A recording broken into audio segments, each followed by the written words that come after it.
പിതാവിൻ്റെയും പുത്രൻ്റെയും പരിശുദ്ധാത്മാവിൻ്റെയും നാമത്തിൽ ആമേൻ. യേശുവിൽ ഏറ്റവും പ്രിയപ്പെട്ട സഹോദരങ്ങളെ, ഉറവിടങ്ങളിലേക്ക് സ്വാഗതം. യോഹന്നാൻ്റെ സുവിശേഷ വചന പഠനത്തിലേക്ക് ഒരു ദിവസം കൂടി നമ്മെ കൂട്ടിക്കൊണ്ടുവരുന്ന അനന്തമായ ദൈവത്തിൻ്റെ കാരുണ്യത്തിന് നന്ദി പറഞ്ഞുകൊണ്ട് ഇന്നത്തെ എപ്പിസോഡ് ആരംഭിക്കുകയാണ്. വചനത്തിൻ്റെ അമ്മയായ പരിശുദ്ധ കന്യകാമാതാവിൻ്റെ മധ്യസ്ഥവും പ്രാർത്ഥനയും നമ്മോട് കൂടെ ഉണ്ടാവട്ടെ. അമ്മേ മാതാവേ, ഈ നിമിഷങ്ങളിൽ അമ്മ ഞങ്ങളോട് കൂടെ ഉണ്ടായിരിക്കണമേ. ഈ വചനം മനസ്സിലാക്കുന്നതിന് അമ്മ ഞങ്ങളെ അമ്മയുടെ പ്രാർത്ഥന കൊണ്ടും മധ്യസ്ഥത കൊണ്ടും സഹായിക്കണമേ. ആമേൻ. പ്രിയപ്പെട്ടവരെ, യോഹന്നാൻ്റെ സുവിശേഷം 10-ാമത്തെ അധ്യായം 10-ാമത്തെ വാക്യം വരെയാണ് നമ്മൾ കഴിഞ്ഞ എപ്പിസോഡിൽ ധ്യാനിച്ചത്.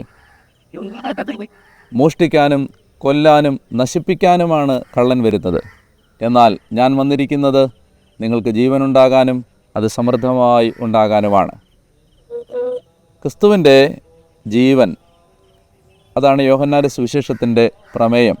ആ ജീവൻ സ്വന്തമാക്കാനാണ് യേശുവിൽ നാം വിശ്വസിക്കുന്നത്. യോഹന്നാൻ പറയുന്നുണ്ട് 20-ാമത്തെ അധ്യായത്തിൽ, ഈ കാര്യങ്ങളെല്ലാം ഞാൻ നിങ്ങൾക്ക് എഴുതുന്നത് നിങ്ങൾ യേശു ക്രിസ്തുവാണ് എന്ന് വിശ്വസിക്കുന്നതിനും അങ്ങനെ അവൻ്റെ നാമത്തിൽ നിങ്ങൾക്ക് ജീവനുണ്ടാകുന്നതിനും വേണ്ടിയാണ്. നമുക്ക് ജീവനുണ്ടാകാനാണ് ഈ വചനങ്ങൾ നാം പഠിച്ചുകൊണ്ടിരിക്കുന്നത്. ഈശോ പറഞ്ഞു, കള്ളൻ വരുന്നത് മോഷ്ടിക്കാനും കൊല്ലാനും നശിപ്പിക്കാനുമാണ്. ആ ജീവൻ അപഹരിക്കാനാണ് കള്ളൻ വരുന്നത്. നമ്മളിൽ നിലനിൽക്കണമെന്ന് ദൈവം ആഗ്രഹിക്കുന്ന ദൈവത്തിൻ്റെ ജീവൻ അത് അപഹരിക്കാനാണ് പിശാച് വരുന്നത്. എന്നാൽ യേശു വന്നിരിക്കുന്നത് നമുക്ക് ജീവനുണ്ടാകാനും അത് സമൃദ്ധമായി ഉണ്ടാകാനുമാണ്. നമ്മുടെ ജീവനല്ല, നമ്മുടെ ജീവിതമല്ല, യേശുവിൻ്റെ ജീവൻ, ദൈവത്തിൻ്റെ, പിതാവിൻ്റെ, പുത്രൻ്റെ, പരിശുദ്ധാത്മാവിൻ്റെ, ത്രിയേക ദൈവത്തിൻ്റെ ആ ദൈവിക ജീവൻ, ആ ദൈവിക ജീവിതം നമുക്കുണ്ടാകാനാണ് യേശു ഈ ലോകത്തിലേക്ക് വന്നത്. അതുകൊണ്ട് ഇനി ആ ജീവൻ ഉണ്ടാകാൻ കർത്താവായ യേശുവിൽ നമ്മൾ എത്രമാത്രം ആഴത്തിൽ ശരണപ്പെടണം എന്ന ഓർമ്മപ്പെടുത്തലാണ് ഇനി 11 മുതൽ 18 വരെയുള്ള വാക്യങ്ങൾ. വളരെ പ്രധാനപ്പെട്ട വചനങ്ങളാണത്. നമുക്കതിലേക്ക് കടക്കാം. 11-ാമത്തെ വാക്യം, യോഹന്നാൻ അധ്യായം 10 വാക്യം 11. ഞാൻ നല്ല ഇടയനാണ്, നല്ല ഇടയൻ ആടുകൾക്ക് വേണ്ടി ജീവൻ അർപ്പിക്കുന്നു. ഇടയനല്ലാത്തവനും ആടുകൾ സ്വന്തമല്ലാത്തവനുമായ കൂലിക്കാരൻ ചെന്നായ വരുന്നത് കാണുമ്പോൾ ആടുകളെ ഉപേക്ഷിച്ച് ഓടിപ്പോകുന്നു. ചെന്നായ വന്ന് അവയെ പിടിക്കുകയും ചിതറിച്ച് കളയുകയും ചെയ്യുന്നു. അവൻ ഓടിപ്പോകുന്നത് കൂലിക്കാരനായതുകൊണ്ടും ആടുകളെപ്പറ്റി താല്പര്യമില്ലാത്തതുകൊണ്ടുമാണ്. ഞാൻ നല്ല ഇടയനാണ്. പിതാവ് എന്നെയും ഞാൻ പിതാവിനെയും അറിയുന്നു. ഞാൻ എനിക്കുള്ളവയും എനിക്കുള്ളവ എന്നെയും അറിയുന്നു. ആടുകൾക്ക് വേണ്ടി ഞാൻ ജീവൻ അർപ്പിക്കുന്നു. ഈ തൊഴുത്തിൽ പെടാത്ത മറ്റാടുകളും എനിക്കുണ്ട്. അവയെയും ഞാൻ കൊണ്ടുവരേണ്ടിയിരിക്കുന്നു. അവ എൻ്റെ സ്വരം ശ്രവിക്കും. അങ്ങനെ ഒരാട്ടിൻ പറ്റവും ഒരു ഇടയനുമാകും. തിരിച്ചെടുക്കുന്നതിന് വേണ്ടി ഞാൻ ജീവൻ അർപ്പിക്കുന്നതിനാൽ പിതാവ് എന്നെ സ്നേഹിക്കുന്നു. ആരും എന്നിൽ നിന്ന് അത് പിടിച്ചെടുക്കുകയല്ല, അത് ഞാൻ സ്വമനസ്സ സമർപ്പിക്കുകയാണ്. അത് സമർപ്പിക്കാനും തിരികെ എടുക്കാനും എനിക്ക് അധികാരമുണ്ട്. ഈ കൽപ്പന എൻ്റെ പിതാവിൽ നിന്നാണ് എനിക്ക് ലഭിച്ചത്. ഈശോ പറയുകയാണ്, ഞാൻ നല്ല ഇടയനാണ്, നല്ല ഇടയൻ ആടുകൾക്ക് വേണ്ടി ജീവൻ അർപ്പിക്കുന്നു. ഇടയനല്ലാത്തവനും ആടുകൾ സ്വന്തമല്ലാത്തവനുമായ കൂലിക്കാരൻ ചെന്നായി വരുന്നത് കാണുമ്പോൾ ആടുകളെ ഉപേക്ഷിച്ച് ഓടിപ്പോകുന്നു. ഇവിടെ ഈശോ തന്നെയും തൻ്റെ ചുറ്റിനുമുള്ള മതനേതാക്കന്മാരെയും തമ്മിൽ ഒരു താരതമ്യത്തിന് വിധേയമാക്കാൻ തൻ്റെ അനുവാചകരോട് യേശു ആവശ്യപ്പെടുകയാണ്. തൻ്റെ അനുവാചകരെ യേശു ക്ഷണിക്കുകയാണ്. ആരെയൊക്കെയാണ്? യേശുവിനെയും യേശുവിൻ്റെ കൂടെയുള്ള, അല്ലെങ്കിൽ യേശുവിൻ്റെ കാലഘട്ടത്തിൽ യേശു ജീവിക്കുന്ന ആ ജീവിത സാഹചര്യങ്ങളിൽ മത നേതാക്കന്മാരായി ജനത്തിൻ്റെ മുമ്പിലുള്ള ആളുകളെയും യേശുവിനെയും തമ്മിൽ താരതമ്യം ചെയ്യാൻ യേശു ആവശ്യപ്പെടുകയാണ്. എന്താണ് യേശുവിൻ്റെ ക്രെഡിബിലിറ്റി? എന്താണ് യേശുവിൻ്റെ വിശ്വാസ്യത? ആ വിശ്വാസ്യതയാണ് നമ്മൾ കാണാൻ പോകുന്നത്. യേശു കൂലിക്കാരനല്ല, ഹയർലിംഗ് അല്ല, ഹയേർഡ് സെർവൻ്റ് അല്ല, മറിച്ച് യേശു ഇടയനാണ്, ആടുകൾ സ്വന്തമുള്ളവനാണ്. അപ്പോൾ ഇടയനും കൂലിക്കാരനും തമ്മിലുള്ള ഈ താരതമ്യം യേശു നടത്തുന്നത് തന്നെയും പരിസേയരെയും തമ്മിൽ താരതമ്യപ്പെടുത്താനാണ് എന്ന് നമ്മളിപ്പോൾ ഓർക്കണം. ഇനി പറയുകയാണ്, കൂലിക്കാരൻ്റെ പ്രത്യേകത, അവൻ ജോലി ചെയ്യുന്നത് കൂലി പ്രതീക്ഷിച്ച് കൂലിക്ക് വേണ്ടി മാത്രമാണ്. അല്ലാതെ അവൻ ആടുകളെ സംബന്ധിച്ച് യാതൊരു താല്പര്യവും ഇല്ല. എന്നാൽ ഇടയനും ആടുകളും തമ്മിൽ വളരെ ആഴമായ വ്യക്തിപരമായ ഒരു ബന്ധമുണ്ട്. ഞാൻ ജെറുസലേമിലെ പലസ്തീനായിലെ ഇടയന്മാരെക്കുറിച്ച് ഈ ഭാഗത്തിൻ്റെ ആമുഖത്തിൽ പരാമർശിച്ചപ്പോൾ പറഞ്ഞിരുന്നു, പലസ്തീനായിലെ ഇടയന്മാർ ലോകത്തെ മറ്റേതൊരു പ്രദേശത്തെ ഇടയന്മാരെക്കാളും വ്യത്യസ്തതയുള്ള ആളുകളായിരുന്നു. ആ ഇടയന്മാർ അന്തി ഉറങ്ങിയിരുന്നത് ആടുകളോടൊപ്പമാണ്.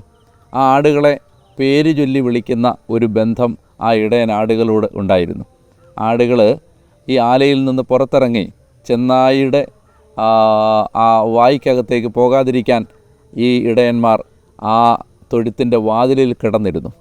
അങ്ങനെ എല്ലാ അർത്ഥത്തിലും ഈ ആടിനോട് അഗാധമായ ഒരു ആത്മബന്ധവും ഒരു വ്യക്തിബന്ധവും ഒരു സ്നേഹബന്ധവും വാത്സല്യവും സൂക്ഷിക്കുന്ന ആ ഇടയന്മാരെ മനസ്സിൽ വെച്ചുകൊണ്ടാണ് യേശു പറയുന്നത്, ഞാൻ നല്ല ഇടയനാണ്, എന്നാൽ ബാക്കിയുള്ള നിങ്ങൾ കാണുന്ന അനേകം നേതാക്കന്മാർ കൂലിക്കാരാണ്. അവരാകെ ഈ ആടുകളുടെ വിഷയത്തിൽ ഇടപെടുന്നത് അവർക്ക് കിട്ടുന്ന എന്തിനേയോ പ്രതിയാണ്, കൂലി പ്രതീക്ഷിച്ചാണ്. എന്നാൽ ഇടയൻ ആടുകളോട് വ്യക്തിപരമായ ഒരു ബന്ധം ഉണ്ട്. ആ ബന്ധമെന്ന് പറയുന്നത് ആടുകൾ തൻ്റെ സ്വന്തമായതുകൊണ്ടാണ്. ആ വാക്ക് നിങ്ങൾ ശ്രദ്ധിച്ചു എന്ന് ഞാൻ വിചാരിക്കുന്നു. ആടുകൾ സ്വന്തമല്ലാത്തവനും ഇടയനല്ലാത്തവനുമായ കൂലിക്കാരൻ. ഇടയൻ്റെ സ്വന്തമാണ് ആട്ടിൻപറ്റം. ആ ഇടയൻ തൻ്റെ ആടുകളെ കരുതുന്നത് തൻ്റെ സ്വന്തം ആടുകളായിട്ടാണ്. അപ്പോൾ നമ്മൾ മനസ്സിലാക്കേണ്ടത്, ആത്മീയ ശുശ്രൂഷയിൽ ഏർപ്പെട്ടിരിക്കുന്ന ആരെങ്കിലും ഈ വചനം ധ്യാനിക്കുമ്പോൾ നമ്മുടെ മനസ്സിലേക്ക് വരേണ്ട ഒരു ചിന്താഗതി എന്ന് പറയുന്നത്, ഏതു തരം സമീപനമാണ് ദൈവരാജ്യ ശുശ്രൂഷയിൽ നാം സ്വീകരിച്ചിരിക്കുന്നത്? നമ്മൾ ഇതൊരു ജോലി ആയതുകൊണ്ടാണോ, ഒരു ബാധ്യത ആയതുകൊണ്ടാണോ, അല്ലെങ്കിൽ ഒരു ഉത്തരവാദിത്വം നമ്മുടെ മേൽ വെച്ച് ചാർത്തപ്പെട്ടു എന്നതുകൊണ്ടാണോ? എന്തുകൊണ്ടാണ് നിങ്ങൾ ആട്ടിൻകൂട്ടത്തെ അന്വേഷിക്കുന്നത്? ഒരു ഇടയൻ്റെ മനസ്സ് നിങ്ങൾക്കുണ്ടോ? നഷ്ടപ്പെട്ടു പോകുന്ന ആടുകളെക്കുറിച്ച് നിങ്ങൾ ഭാരപ്പെടുന്നുണ്ടോ? നിങ്ങൾക്ക് ആവലാതിയും വേവലാതിയും പരാതിയും സങ്കടവും ദുഃഖവും അമർഷവും നിങ്ങളുടെ ഹൃദയത്തിലുണ്ടോ? ഇത് വളരെ പ്രധാനപ്പെട്ടൊരു ചോദ്യമാണ്. കൂലിക്കാരുടെ എണ്ണം പെരുകി വരികയും ഇടയന്മാർ കുറയുകയും ചെയ്യുന്ന ഈ കാലത്ത് ഇടയനാവാനുള്ളൊരു ക്ഷണം കൂടി ഈശോ നമുക്ക് നേരെ വെച്ച് നീട്ടുകയാണ്. കൂലിക്കാരൻ്റെ ഇൻട്രസ്റ്റ് തൻ്റെ ഇൻട്രസ്റ്റ് മാത്രമാണ്. കൂലിക്കാരൻ തൻ്റെ പ്രോഫിറ്റാണ് ലക്ഷ്യം വെക്കുന്നത്. എന്നാൽ ഇടയൻ ലക്ഷ്യം വെക്കുന്നത് ആടുകളുടെ നന്മയാണ്. കൂലിക്കാരൻ തൻ്റെ നന്മയെ ലക്ഷ്യം വെക്കുമ്പോൾ ഇടയൻ ലക്ഷ്യം വെക്കുന്നത് ആടുകളുടെ നന്മയാണ്. അപ്പോൾ ഈശോ പറയുകയാണ്, അങ്ങനെ നിങ്ങളിൽ താല്പര്യമുള്ള, എന്നെ കേട്ടുകൊണ്ടിരിക്കുന്ന പ്രിയപ്പെട്ട സഹോദര സഹോദരി, നിങ്ങളുടെ ജീവിതത്തിൽ താല്പര്യമുള്ള, നിങ്ങളുടെ ജീവിതത്തെ കെയർ ചെയ്യുന്ന, നിങ്ങളുടെ ജീവിതത്തിൽ ശ്രദ്ധയുള്ള, നിങ്ങളെ സ്വന്തമായി കരുതുന്ന, നിങ്ങൾക്ക് വേണ്ടി ജീവൻ സമർപ്പിക്കാൻ തയ്യാറാവുന്ന ഒരു ഇടയനുണ്ട്. ആ ഇടയൻ്റെ പേരാണ് യേശു. ഇനി മറ്റൊരു കാര്യം ഈശോ ഈ ഭാഗത്ത് ചൂണ്ടിക്കാണിക്കുന്നത്, ഈ ഇടയൻ്റെ മറ്റൊരു പ്രത്യേകത, ഇടയന് ആടുകളെയും ആടുകൾക്ക് ഇടയനെയും അറിയാം. ഇത് വളരെ പ്രധാനപ്പെട്ട ഒരു കാര്യമാണ്. നമ്മുടെ മനസ്സിൽ ഇത് വളരെ ആഴമുള്ള ഒരു ധ്യാനമായിട്ട് നമ്മൾ ഏറ്റെടുക്കണം. അതായത് ഇടയന് ആടുകളെ അറിയാം, ആടുകൾക്ക് ഇടയനെയും അറിയാം. സത്യത്തിൽ ഈ മതവും ആത്മീയതയും തമ്മിലുള്ള വ്യത്യാസം ഈ അറിവാണ്. മതത്തിൽ ഉൾപ്പെട്ടിരിക്കുന്ന ഒരാൾക്ക്, അല്ലെങ്കിൽ ഒരു മത അനുയായിക്ക്, തൻ്റെ ദൈവത്തെ വ്യക്തിപരമായി അറിയണമെന്ന് നിർബന്ധമില്ല. അയാൾ മതത്തെ, അല്ലെങ്കിൽ തൻ്റെ ജീവിതത്തെ, തൻ്റെ മതജീവിതത്തെ അയാൾ നിർവചിക്കുന്നത് ചില ആചാരങ്ങളിലും അനുഷ്ഠാനങ്ങളിലുമാണ്. ചില മതപരമായ ചടങ്ങുകളിൽ ഉൾപ്പെടുന്നു. മതപരമായ ചില ആചാരവിധികളിലൂടെ കടന്നുപോയി ഒരു പ്രത്യേക മതത്തിൽ ജനിച്ചു. ചില പ്രത്യേകമായ അനുശീലനങ്ങളിലൂടെ ചെറുപ്പകാലത്ത് മാതാപിതാക്കന്മാർ കടത്തിവിട്ടു. ചില ആചാരങ്ങളിൽ, മതപരമായ ആ മതം നിർദ്ദേശിക്കുന്ന ആചാരങ്ങളിൽ സംബന്ധിക്കുന്നു. ഇതൊക്കെയാണ് നിങ്ങൾക്കൊരു നല്ല മത അനുയായി ആവാൻ വേണ്ട ഗുണങ്ങൾ.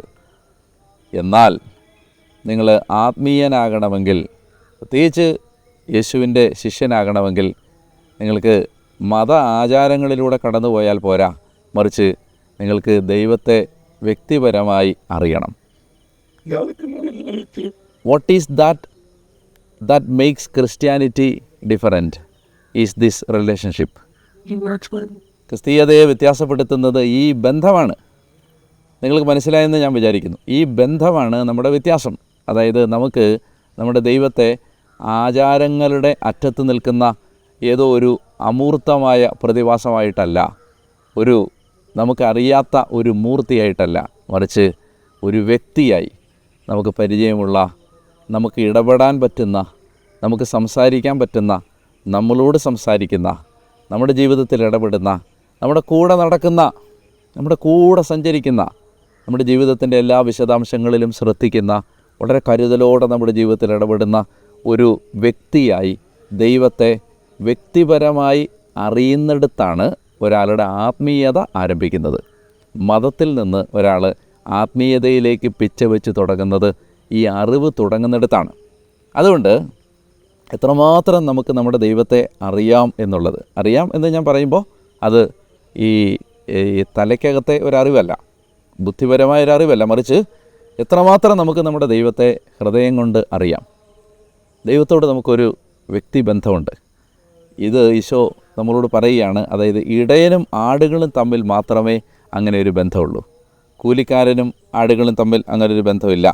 അപ്പോൾ ഈ അറിവ് മോശയോട് പുറപ്പാട് പുസ്തകത്തിൽ ദൈവം പറയുന്ന കാളക്കുട്ടിയൊക്കെ ആരാധിച്ചതിന് ശേഷം മോശയോട് സംസാരിക്കുന്നൊരു ഭാഗത്ത് കർത്താവ് പറയുന്നുണ്ട്, ഞാൻ നിങ്ങളുടെ കൂടെ വരികയില്ല. അപ്പോൾ മോശ പറയുന്നുണ്ട്, അങ്ങ് ഞങ്ങളുടെ കൂടെ വരുന്നില്ലെങ്കിൽ ഞങ്ങളെ അങ്ങ് പറഞ്ഞയക്കാൻ പാടില്ല. അപ്പോൾ മോശയോട് ദൈവം പറയുകയാണ്, മോശേ, എനിക്ക് നിന്നെ നന്നായി അറിയാം, എനിക്ക് നിന്നെ നന്നായി അറിയാം. അപ്പോൾ അതുകൊണ്ട് നമ്മളെ ആഴമായിട്ട് അറിയുന്ന ഒരു ദൈവത്തിൻ്റെ മുമ്പിലാണ് നമ്മൾ ആരാധനയ്ക്കായി കടന്നു വരുന്നത്. അതാണ് യേശു നമ്മളും തമ്മിലുള്ള ബന്ധം.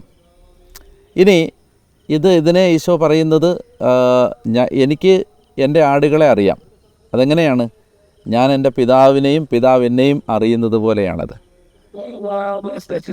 പിതാവ് എന്നെ അറിയുന്നു, ഞാൻ പിതാവിനെ അറിയുന്നു, ഞാൻ പിതാവിനെ സ്നേഹിക്കുന്നു, പിതാവിനെ സ്നേഹിക്കുന്നു. അതുപോലെ തന്നെ ഞാൻ എൻ്റെ ആടുകളെ അറിയുന്നു, ആടുകൾ എന്നെ അറിയുന്നു. അങ്ങനെ ഒരു പരസ്പരം ആഴത്തിൽ അറിഞ്ഞുള്ള ഒരു വലിയ കൂട്ടായ്മയുടെ പേരാണ് നമ്മുടെ ക്രിസ്തീയ വിശ്വാസം. എപ്പോഴും നിങ്ങൾ ഒരു അപ്പസ്തോലിക സഭയുടെ ഭാഗമെന്ന നിലയിൽ ഓർത്തിരിക്കണം. അപ്പസ്തോലിക സഭകളും ഈ പ്രൊട്ടസ്റ്റൻ്റ് സഭകളും തമ്മിലുള്ള ഞാൻ മനസ്സിലാക്കുന്ന ഒരു പ്രധാനപ്പെട്ട വ്യത്യാസങ്ങളിലൊന്ന് ഇതാണ്. അതായത് എപ്പോഴും അപ്പസ്തോലിക സഭകൾ തങ്ങളുടെ വിശ്വാസത്തെ കാണുന്നത് ഒരു കുടുംബ കാഴ്ചപ്പാടിലാണ്. പിതാവ്, പുത്രൻ, പരിശുദ്ധാത്മാവ്, പരിശുദ്ധ കന്യകാമാതാവ്, വിശുദ്ധർ, മാലാഖമാർ, സ്വർഗവാസികൾ, ഒരു വലിയ സ്വർഗീയ കുടുംബം. അതുകൊണ്ടാണ് നമുക്ക് മാതാവിനോട് പ്രാർത്ഥിക്കുന്നതിന് ബുദ്ധിമുട്ടില്ലാത്തത്. അതുകൊണ്ടാണ് നമുക്ക് വിശുദ്ധരുടെ സഹായം ചോദിക്കുന്നതിന് ബുദ്ധിമുട്ടില്ലാത്തത്. അതായത് ഏകദാനമായ അല്ലെങ്കിൽ വളരെ ദൈവത്തിലേക്ക് മാത്രം, ദൈവം മാത്രം അങ്ങനെ പറയുന്ന ഒരു വളരെ വിരസമായ ബന്ധമല്ല നമുക്ക്. പ്രത്യേകിച്ച് കത്തോലിക്ക വിശ്വാസം എന്ന് പറയുന്നത് ഇത് വലിയൊരു സ്വർഗീയ കുടുംബത്തിൻ്റെ ഭാഗമാണ് നമ്മൾ. അപ്പോസ്തലനായ പൗലോസ് പറയുന്നത് പോലെ, പ്രത്യേകിച്ച് അദ്ദേഹം പറയുന്നുണ്ടല്ലോ, ഹെബ്രായ ലേഖനത്തിൽ പറയുന്നത് പോലെ നമ്മൾ വന്നിരിക്കുന്നത് വലിയൊരു കൂട്ടായ്മയിലേക്കാണ്. ദൈവത്തിൻ്റെ സ്വന്തം ജനം കടന്നു വന്നിരിക്കുന്നത് മാലാഖമാരുടെ, ദൂതന്മാരുടെയും അതുപോലെ തന്നെ നീതീകരിക്കപ്പെട്ട വിശ്വാസികളുടെയും സ്വർഗത്തിൽ പേരെഴുതപ്പെട്ട ആദിജാതന്മാരുടെ സമൂഹത്തിലേക്കും സഭയിലേക്കും ഒക്കെയാണ് നമ്മൾ വന്നിരിക്കുന്നത്. നമ്മൾ വലിയൊരു കുടുംബത്തിൻ്റെ ഭാഗമാണ്. പിതാവ്, പുത്രൻ, പരിശുദ്ധാത്മാവ്, ത്രിയേക ദൈവം, പരിശുദ്ധ കന്യകാമാതാവ്, വിശുദ്ധർ, സ്വർഗവാസികൾ, മാലാഖമാർ, നീതീകരിക്കപ്പെട്ട ആത്മാക്കൾ, സ്വർഗസഭ, സഹരസഭ, സമരസഭ, വലിയൊരു കുടുംബത്തിൻ്റെ ഭാഗമാണ് നമ്മൾ. അപ്പോൾ അതുകൊണ്ട് തന്നെ ആ അറിവ്, പിതാവ് എന്നെ അറിയുന്നത് പോലെ ഞാൻ എൻ്റെ ജനത്തെ അറിയുന്നു, എൻ്റെ ജനം എന്നെ അറിയുന്നു. അപ്പോൾ ഞാൻ പറഞ്ഞു വരുന്നത്, അതുകൊണ്ട് നമ്മളെ അറിയാവുന്ന ഒരാൾ നമ്മുടെ കൂടെയുണ്ട് എന്ന ഒരു ബോധ്യം ഇന്ന് നിങ്ങളുടെ ഹൃദയത്തിലേക്ക് വരട്ടെ എന്ന് ഞാൻ പറയുന്നു. ഇനി ഈശോ പറയുന്ന ഈ ഭാഗത്ത് പറയുന്ന മൂന്നാമത്തെ കാര്യം എന്ന് പറയുന്നത്, ഈ തൊഴുത്തിൽപ്പെടാത്ത മറ്റാടുകളും എനിക്കുണ്ട്, അവയെയും ഞാൻ കൊണ്ടുവരേണ്ടിയിരിക്കുന്നു. തീർച്ചയായും ഈ റെഫറൻസ് നമുക്കറിയാം ആരുമായി ബന്ധപ്പെട്ടുള്ളതാണ്. ഇത് വിജാതീയരുമായി ബന്ധപ്പെട്ടുള്ള ഒരു സൂചനയാണിത്. ഇത് യഹൂദരുടെ ഒരു പശ്ചാത്തലത്തിൽ, യഹൂദർ മാത്രം ഉൾക്കൊള്ളുന്ന ഒരു പശ്ചാത്തലത്തിലാണ് ഈശോ ഇത് ആദ്യം സംസാരിക്കുന്നത്. അപ്പോൾ ഇനി ഈശോ പറയുകയാണ്, എനിക്ക് അനേകം ഈ തൊഴുത്തിൽ, ഈ യഹൂദ മതം എന്ന് പറയുന്ന ഈ തൊഴുത്ത് അല്ലാതെ ഈ തൊഴുത്തിൽപ്പെടാത്ത ഒരുപാട് ആടുകൾ എനിക്കുണ്ട്, അവയെയും ഞാൻ കൊണ്ടുവരേണ്ടിയിരിക്കുന്നു. അപ്പോൾ അവിടെ ഈശോ സ്ഥാപിക്കുന്ന സഭയെന്ന് പറയുന്ന ആ തൊഴുത്തിലേക്ക് വിവിധങ്ങളായ ഭാഷകളിൽ നിന്ന്, ജാതികളിൽ നിന്ന്, ദേശങ്ങളിൽ നിന്ന്, വർണ്ണങ്ങളിൽ നിന്ന്, വർഗങ്ങളിൽ നിന്ന്, രാജ്യങ്ങളിൽ നിന്ന്, ഭൂഖണ്ഡങ്ങളിൽ നിന്ന് അനേകമായിരം ആളുകൾ ഈ തൊഴുത്തിലേക്ക് വരേണ്ടിയിരിക്കുന്നു. അവയെയും ഞാൻ കൊണ്ടുവരേണ്ടിയിരിക്കുന്നു. അതാണ് ഈശോ പറയുന്നത്. അപ്പോൾ അതാണ് ഈ ഇടയനെന്ന നിലയിൽ ഇനി എനിക്ക് എൻ്റെ മുന്നോട്ടുള്ള ദൗത്യം. ഈ തൊഴുത്തിൽപ്പെടാത്ത മറ്റാളുകളും എനിക്കുണ്ട്, അവയും ഞാൻ കൊണ്ടുവരേണ്ടിയിരിക്കുന്നു. അവ എൻ്റെ സ്വരം ശ്രവിക്കും. അങ്ങനെ ഒരാട്ടിൻ പറ്റവും ഒരു ഇടയനുമാകും. സ്വരം ശ്രവിക്കുന്നതിനെക്കുറിച്ച് ഞാൻ അല്പം കൂടി കഴിഞ്ഞിട്ട് പറയാം. ഒരു കാര്യം കൂടി അതിനോട് ബന്ധപ്പെട്ട് അടുത്തൊരു കാര്യം സൂചിപ്പിക്കാനുള്ളത്, തിരിച്ചെടുക്കുന്നതിന് വേണ്ടി ഞാൻ ജീവൻ അർപ്പിക്കുന്നതിനാൽ പിതാവ് എന്നെ സ്നേഹിക്കുന്നു. ആരും എന്നിൽ നിന്നത് പിടിച്ചെടുക്കുകയല്ല, ഞാനത് സ്വമനസ്സാ സമർപ്പിക്കുകയാണ്.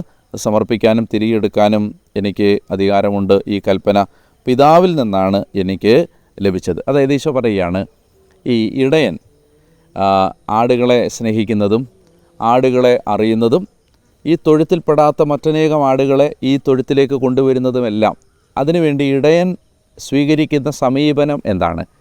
ഇടയൻ ഓടിപ്പോവുകയല്ല, ഇടയൻ പലായനം ചെയ്യുകയല്ല, ഇടയൻ സ്വയരക്ഷ അന്വേഷിച്ച് തൻ്റെ മാത്രം സന്തോഷം അന്വേഷിച്ച് ഓടിപ്പോവുകയല്ല, മറിച്ച് ഇടയൻ തൻ്റെ ജീവൻ ആടുകൾക്ക് വേണ്ടി സമർപ്പിച്ചുകൊണ്ടാണ് ഞാനിത് നിർവഹിക്കാൻ പോകുന്നത്.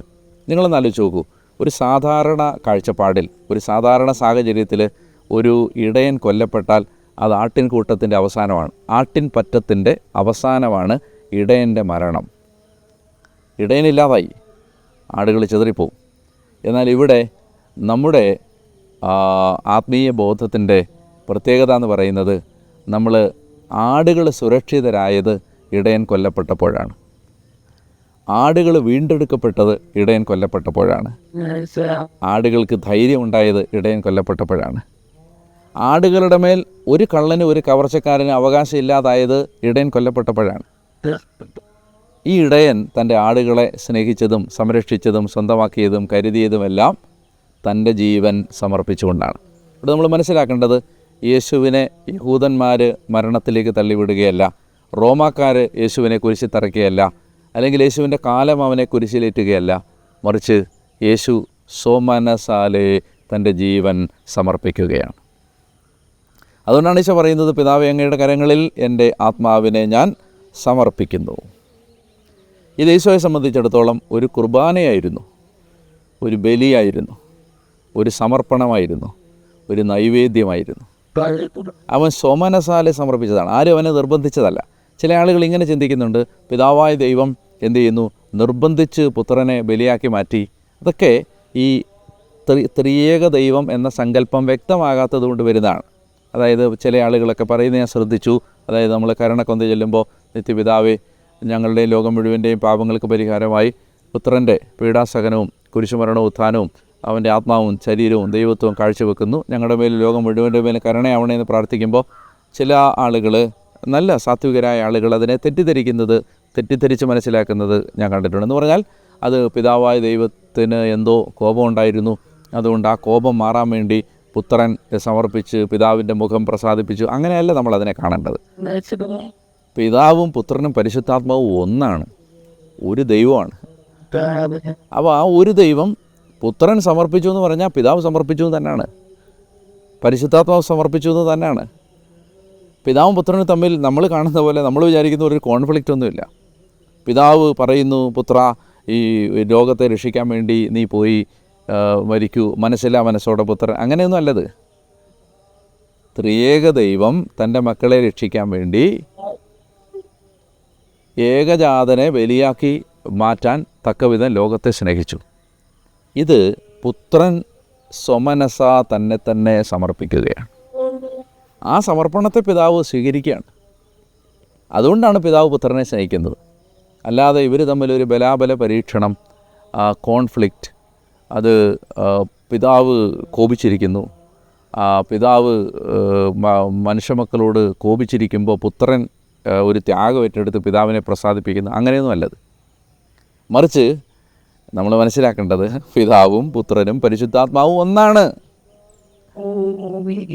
സ്വമനസാലെ സമർപ്പിച്ചതാണ്.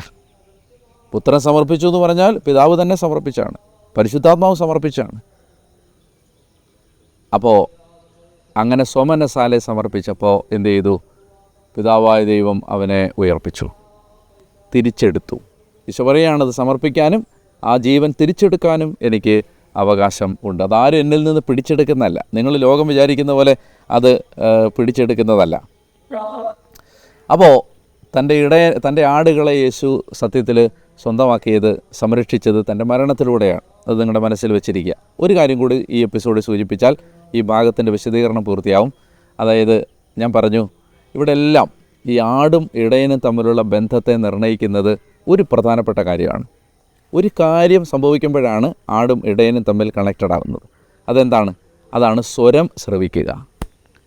ബൈബിളിലുടനീളം ദൈവം മനുഷ്യരോട് ആവശ്യപ്പെട്ടൊരു കാര്യം അതാണ്, നിങ്ങൾ ശ്രദ്ധാപൂർവം എൻ്റെ സ്വരം കേൾക്കുകയും. ഉദാഹരണത്തിന് പുറപ്പാട് 15:26 നിന്നെ സുഖപ്പെടുത്തുന്ന ഞാൻ കർത്താവാണ്. അവിടെ വചനം പറയുന്നത് എന്താണ്? നിങ്ങൾ ശ്രദ്ധാപൂർവം എൻ്റെ സ്വരം ശ്രവിക്കുകയും ഞാൻ നിങ്ങളോട് അരുളി ചെയ്യുന്ന ഈ കൽപ്പനകളെല്ലാം പാലിക്കുകയും ചെയ്താൽ ഈജിപ്തുകാരുടെ മേൽ വരുത്തിയ മഹാമാരികളിലൊന്നും ഞാൻ നിങ്ങളുടെ മേൽ വരുത്തുകയില്ല. നിങ്ങളെ സുഖപ്പെടുത്തുന്ന ഞാൻ കർത്താവാണ്. എന്താണ് മനസ്സിലാക്കേണ്ടത്? സ്വരം ശ്രവിക്കുകയും. ജെറമിയായിലൂടെ പറയുന്നുണ്ട്, അതുപോലെ പുറപ്പാട് 19 പറയുന്നുണ്ട്. ഇങ്ങനെ തൻ്റെ ജനത്തെ കൂട്ടിക്കൊണ്ട് വരുമ്പോൾ പഴയ നിയമത്തിലുടനീളം ദൈവം തൻ്റെ ജനത്തോട് ആവശ്യപ്പെട്ടത്, നിങ്ങൾ ശ്രദ്ധാപൂർവം എൻ്റെ സ്വരം ശ്രവിക്കണം. If you harken to my voice, if you listen to my voice, you will be my people. അപ്പോൾ ഇടയനും ആടുകളും തമ്മിലെ ഈ ബന്ധം സുദൃഢമാവുന്നതും ശക്തമാവുന്നതും സ്വരം കേൾക്കുമ്പോഴാണ്. നമ്മളെപ്പോഴും പ്രിയപ്പെട്ടവർ, ഈ എപ്പിസോഡ് നിങ്ങൾ ഈ വചനം ധ്യാനിച്ചുകൊണ്ടിരിക്കുമ്പോൾ എപ്പോഴും ഞാനും നിങ്ങളും ആഗ്രഹിക്കണം, കർത്താവേ അങ്ങനോട് സംസാരിക്കുന്നുണ്ട്, അതെനിക്ക് കേൾക്കാൻ എന്നെ സഹായിക്കണമേ. ആ സ്വരം കേൾക്കുന്നിടത്താണ് നിങ്ങളുടെ ആത്മീയ ജീവിതം മുഴുവൻ മാറുന്നത്. അത് വചനത്തിലൂടെയാവാം, കർത്താവ് ആത്മാവിൽ സംസാരിക്കുന്നതാവാം, മറ്റു മനുഷ്യരിലൂടെയാവാം, നല്ല നല്ല പ്രേരണകൾ കിട്ടുന്ന കർത്താവിൻ്റെ സ്വരം കേട്ടുകൊണ്ടിരുന്നാൽ ആ സ്വരം കേൾക്കുമ്പോൾ നമുക്ക് എഡിഫിക്കേഷൻ ഉണ്ടാവും. നമ്മൾ വളർന്നുകൊണ്ടേയിരിക്കും. നമ്മുടെ ജീവിതത്തിന് നല്ല പുരോഗതി ഉണ്ടാവും. സ്വരം കേൾക്കുന്നിടത്താണത്. അപ്പോൾ അതുകൊണ്ട് എപ്പോഴും ഓർക്കുക, സ്വരം, ആടുകൾ എൻ്റെ സ്വരം ശ്രവിക്കും. സ്വരം ശ്രവിക്കുന്നിടത്താണ് എല്ലാ കാര്യങ്ങളിലും വ്യത്യാസം വരുന്നത്. അബ്രഹാമിന് ജീവിതം സമർപ്പിക്കാൻ പറ്റിയത് ആ സ്വരം കേട്ടപ്പോഴാണ്. സാവൂളിനെ പൗലോസാക്കി മാറ്റിയത് ആ സ്വരമാണ്. അതുകൊണ്ട് ആഗ്രഹിക്കുക, കർത്താവേ അങ്ങയുടെ സ്വരം കേൾക്കാൻ എന്നെ സഹായിക്കണമേ. ഒറ്റ കാര്യം കൂടി പ്രിയപ്പെട്ടവരെ, ഇതെല്ലാം ഈശോ പറയുന്നത്, ഞാൻ നല്ല ഇടയനാണ് എന്നെല്ലാം ഈശോ പറയുന്നത് എന്തിനാണ്? ഒരു കാര്യം നിങ്ങൾ ശ്രദ്ധിക്കുക. കള്ളന്മാരും കുറുക്കന്മാരും കൊള്ളക്കാരും കവർച്ചക്കാരും ഒക്കെ നിറഞ്ഞു നിൽക്കുന്ന ഒരു ലോകത്ത് മോഷ്ടിക്കാനും കൊല്ലാനും നശിപ്പിക്കാനും വരുന്ന കള്ളനും കവർച്ചക്കാരനും കൂലിക്കാരനും കുറുക്കന്മാരും ചെന്നായ്ക്കളും ഒക്കെ നിറഞ്ഞു നിൽക്കുന്ന ഒരു ലോകത്ത് നമ്മൾ മനസ്സിലാക്കുക, നമുക്ക് നല്ല ഒരു ഇടയൻ ഉണ്ട്. ആ ഇടയനിൽ വിശ്വാസം അർപ്പിച്ചാൽ നമ്മുടെ ജീവിതം അപ്പാടെ മാറും. നിങ്ങളേത് തകർന്ന അവസ്ഥയിലാണ് ഈ വചനം കേൾക്കുന്നതെങ്കിലും നല്ല ഇടയനായ ഈശോ, നിങ്ങളെ കരുതുന്ന, നിങ്ങളെ സ്നേഹിക്കുന്ന, നിങ്ങൾക്ക് വേണ്ടി തൻ്റെ ജീവൻ സമർപ്പിച്ച ആ ഈശോ, ആ നല്ല ഇടയനിൽ ആശ്രയമർപ്പിച്ചാൽ നമ്മുടെ ജീവിതം അപ്പാടെ മാറും എന്ന് സൂചിപ്പിച്ചുകൊണ്ടാണ് ഈശോ നമ്മളോട് ഈ എപ്പിസോഡ് പൂർത്തിയാക്കാൻ ആവശ്യപ്പെടുന്നത്. ദൈവം നിങ്ങളെല്ലാം അനുഗ്രഹിക്കട്ടെ എന്ന് ഞാൻ പ്രാർത്ഥിക്കുന്നു. ഈ വചന പഠനത്തിലൂടെ നിങ്ങളുടെ ആത്മീയ ജീവിതത്തിനും ഭൗതിക ജീവിതത്തിനും അനുഗ്രഹവും ഉയർച്ചയും ഉണ്ടാകട്ടെ. പരസ്പരം പ്രാർത്ഥിക്കാം. വീണ്ടും കണ്ടുമുട്ടുവോളം നമുക്ക് സ്നേഹത്തിലും പ്രാർത്ഥനയിലും കർത്താവിനോട് ചേർന്ന് ജീവിക്കാം. പിതാവിൻ്റെയും പുത്രൻ്റെയും പരിശുദ്ധാത്മാവിൻ്റെയും നാമത്തിൽ ആമേൻ.